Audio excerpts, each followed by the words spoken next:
Hey everybody, Ben and Karen here with We Go Fishing, and welcome to Unsolicited Advice. Okay, so if you're new to the channel, this segment you may not be familiar with, but what we do is we do a segment where we go on Reddit and we find questions that Redditors have, and then we do our best to give them some unsolicited advice because they didn't ask us directly.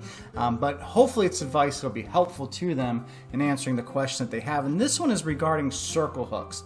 And the person says, looking to improve my hookup ratio on circle hooks, any tips or general techniques using circle hooks? Okay, so here's a circle hook. If you're unfamiliar with a circle hook, it looks like this, and you can see how the point points back towards the shaft of the hook, and that's what makes it a circle hook. There are different kinds of hooks. We're not going to go into all the different kinds of hooks, but this is what he's talking about. This is actually a 3/0 circle hook. And one of the things, and I want to give you 3 different things that I think will help you with circle hooks. The first being the type of knot that you tie it on with, a snell knot. And you can look that up online on how to tie that. We even have videos on our channel about how to tie snell knots. But the whole idea of a snell knot is it pulls on the shaft of the hook.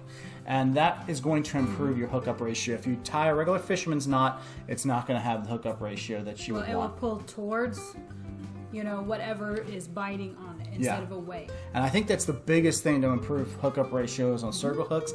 The second thing that I think that a lot of people do is they try and set the hooks. Yes.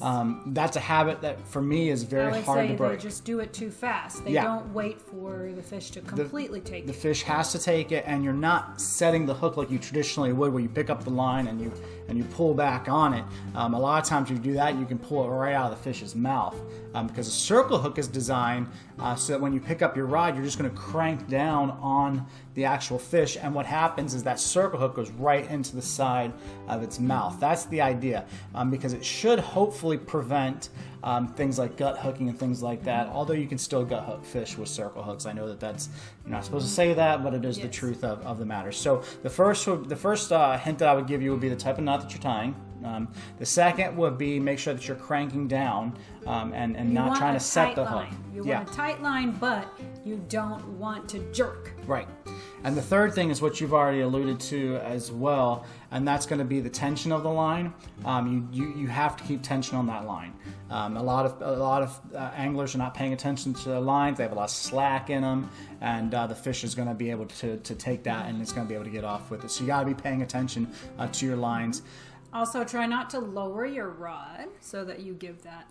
Yeah, there's some techniques like that, but those are the things that I think are going to definitely help you with hookup ratio, especially a snell knot is really going to be the number one key thing for circle hooks.